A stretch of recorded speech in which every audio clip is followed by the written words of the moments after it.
Buenas tardes, yo soy Carmen Rodríguez Quesada y voy a hablar sobre el manejo de la artrosis de rodilla en atención primaria.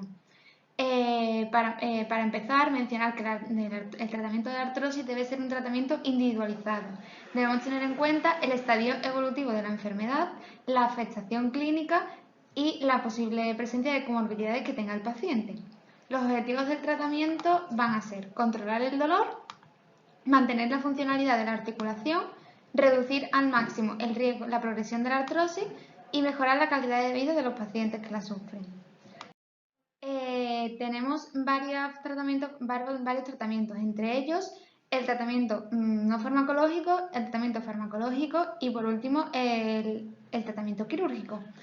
Para empezar vamos a hablar sobre las medidas preventivas y el tratamiento no farmacológico, entre los que podemos incluir la pérdida de peso, muy importante para reducir la sobrecarga en la rodilla, la higiene postural, entre las que encontramos no estar mucho tiempo de pie, utilizar bastones en el brazo contralateral para reducir el apoyo de esa pierna, utilizar plantillas o zapatos con suela de goma blanda de 2-3 centímetros. Otra de las medidas preventivas es realizar ejercicios como son la natación, la bicicleta, nadar, que mejoren la flexibilidad y la musculatura y fortalezcan la musculatura de la pierna. Además, también tenemos otros tratamientos no farmacológicos como son la termoterapia, que se utiliza frío cuando estamos en dolor agudo muy intenso o calor cuando tenemos un dolor moderado y sobre todo antes de hacer ejercicio para disminuir la rigidez de la rodilla. Por otro lado, tenemos otros tratamientos como son la fitoterapia, el ultrasonido, la acupuntura, los TENS, que podrían mejorar el curso de la enfermedad. Estos son algunos ejercicios recomendados para fortalecer las rodillas. Ahora vamos a hablar sobre el tratamiento farmacológico, entre los que encontramos dos tipos, los que reducen los síntomas y los modificadores de la enfermedad. Entre los que modifican los síntomas tenemos los de acción rápida y los de acción lenta. Los de acción rápida encontramos el paracetamol, que es el tratamiento de elección con un grado de evidencia nivel 1B, que se tratarían con entre 0,5 y 1 gramo cada 6-8 horas con un máximo de 4 gramos al día. Se ha demostrado que tiene muchos beneficios a la hora de reducir el dolor con muy pocos efectos secundarios. Por eso es el tratamiento de elección. Por otro lado, tenemos los antiinflamatorios tópicos como la capsaicina, que se utilizaría cuando el tratamiento analgésico con paracetamol no es suficiente y en pacientes que tienen contraindicado el tratamiento con antiinflamatorios orales, como los que tengan lesiones gastrointestinales o algún tipo de contraindicación. Por otro lado, tenemos los opioides que se utilizan para el control del dolor de rodilla en pacientes que no han respondido a otras opciones farmacológicas y se ha mostrado su utilidad para aliviar el dolor en este tipo de pacientes con artrosis moderada grave.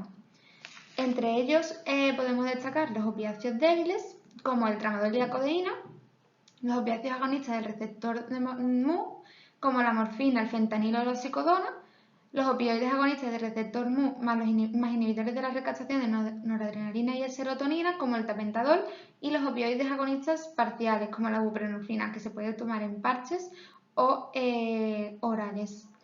Y por último tenemos los antiinflamatorios o los COSIP-2, que son tratamientos de segunda línea, ya que han demostrado tener beneficios, pero también muchos efectos adversos, y no se recomiendan alargar mucho el tratamiento con este tipo de fármacos. Por otro lado, tenemos los de acción lentas, como los SISA-DOAs o los modificadores de la enfermedad, que son el condroitin sulfato, el sulfato de glucosamina, la diacerina y la diacereína y el ácido hialurónico. El condroitin sulfato y el sulfato de glucosamida se han demostrado que tienen trofismo por las articulaciones y el tejido cartilaginoso y reducen la inflamación y presentan una mejoría de la enfermedad a largo plazo. Se ha visto que la duración de los síntomas pueden durar entre 2 a 3 meses después de que se suspenda el tratamiento. Por eso son fármacos que se utilizan mucho en esta enfermedad. Por otro lado tenemos la diacereína, que ya no se utiliza a día de hoy, y el ácido hialurónico, que se ha demostrado que tiene menos eficacia que los corticoides, pero su duración es más duradera. Aquí tenemos un esquema de todo lo que he ido diciendo. Y otra medida para el tratamiento de la artrosis serían las infiltraciones de rodilla. Con los fármacos que se pueden utilizar, la triancinolona 40 miligramos con mepivacaína y la betametasona con la mepivacaína. Las indicaciones de las infiltraciones serían: si hay inflamación articular, habría que realizar una artrocentesis primero, pero se pondrían los corticoides para disminuir la inflamación.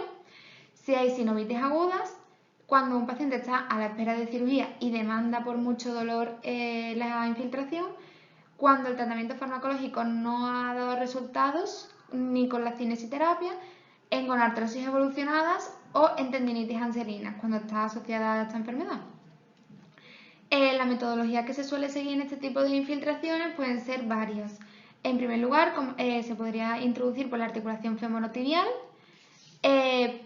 Otra de los métodos sería por el tendón rotuliano, el ligamento lateral externo, el ligamento lateral interno y la bursa serina, y la bursa perirotuliana. Las contraindicaciones de las infiltraciones podrían ser sospechas de artritis sépticas, infección sistémica cutánea en lugar de la infiltración, inestabilidad articular, fractura intraarticular, placa de psoriasis en el punto de infiltración y alergia o contraindicación de alguno de los fármacos a utilizar. En cualquiera de estos casos no sería posible realizar la infiltración. Va a haber situaciones en las que nos tengamos que plantear derivar al paciente. Entre ellas podemos destacar derivación a reumatología, si el paciente presenta dolor o inflamación en la rodilla que no responde a tratamiento, cuando presentemos una duda diagnóstica sobre la enfermedad, cuando presente menos de 40 años y no tenga la causa afiliada, o cuando presente una artritis de inicio o derrame articular, ya que habría que derivarlo para realizar una artrocentesis. También otra de las opciones sería derivar a traumatología. Si el paciente es menor de 45 años y sospechamos un compromiso del meniscal o ligamentario, o si fracasa el tratamiento conservador y el paciente tiene indicación de cirugía protésica. También podemos derivarlos a rehabilitación cuando necesitamos un tratamiento ortopédico, como lo que hemos dicho antes de las plantillas o las suelas especiales o zapatos especiales o muletas o bastones que ayuden para disminuir la fuerza que hace sobre esa rodilla. Y por último podemos derivar a la unidad del dolor cuando ya hayas fracasado todos los tratamientos anteriores para intentar controlar al máximo el dolor del paciente y mejorar su calidad de vida. Por último, hablar del tratamiento quirúrgico. Sería una alternativa a todo el tratamiento farmacológico del que hemos estado hablando. Las indicaciones se pueden variar según aspectos generales, como son la edad del paciente o que no tenga alguna contraindicación absoluta de las que vamos a hablar ahora, de aspectos locales en la rodilla, como por ejemplo que tenga deformidad o que tenga una impotencia funcional muy grave, o de aspectos radiológicos, en el cual tenga un compromiso de los 3 compartimentos o que sea una artrosis en grados moderados o graves. Las contraindicaciones del tratamiento quirúrgico que debemos conocerlas antes de derivar al paciente para la colocación de una prótesis. La primera de ellas y la más importante sería conocer la intención o la negativa del paciente a esa operación, ya que si el paciente se niega a un tratamiento quirúrgico sería innecesario derivarlo a traumatología. Otra de las contraindicaciones absolutas, entre las contraindicaciones absolutas que podemos encontrar, podríamos ver el mal estado general del paciente, que tuviera una infección activa en ese momento, una artropatía neuropática que pudiéramos encontrar, mala cobertura cutánea, anquilosis o artrodesis previa, insuficiencia en el aparato extensor, escaso control muscular, mala cooperación postoperatoria, recurvatum paralítico o enfermedad inflamatoria en fase aguda. Esas serían las contraindicaciones absolutas, pero también podemos encontrar contraindicaciones relativas, como puede ser pacientes jóvenes con gran sobrepeso, que tengan una insuficiencia arteriovenosa, graves deformidades axiales, valorar los aspectos psicológicos Y si es fumador o bebedor, deberemos decirle que hasta que no abandone ese hábito no se podría realizar la operación. Para finalizar, aquí tenemos las conclusiones que hemos extraído con la realización de este trabajo. En primer lugar, hablar de que la gonartrosis es una patología muy frecuente que ocupa un espacio muy importante en las consultas de atención primaria día a día. También es muy importante mencionar que tanto la anamnesis, la exploración como el diagnóstico es muy importante, sobre todo a la hora de realizar un diagnóstico diferencial de otras patologías más urgentes. Con respecto al manejo de la artrosis, es muy importante que las medidas preventivas y los tratamientos no farmacológicos, como la educación y todas las medidas que hemos estado hablando, pueden ser medidas muy simples que mejoran mucho el transcurso de la enfermedad. Por eso es muy importante conocerlas y darle importancia y llevarlas a cabo. Por otro lado, el manejo terapéutico.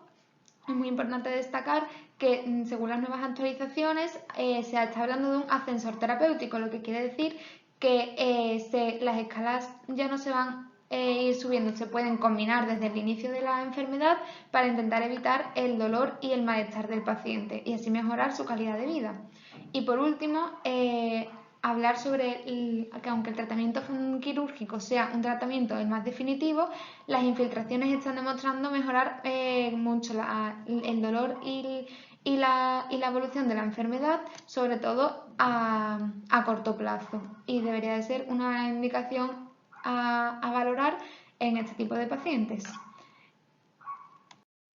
Bueno, pues esta es la bibliografía que hemos utilizado y aquí finaliza nuestro trabajo. Muchísimas gracias por vuestra atención.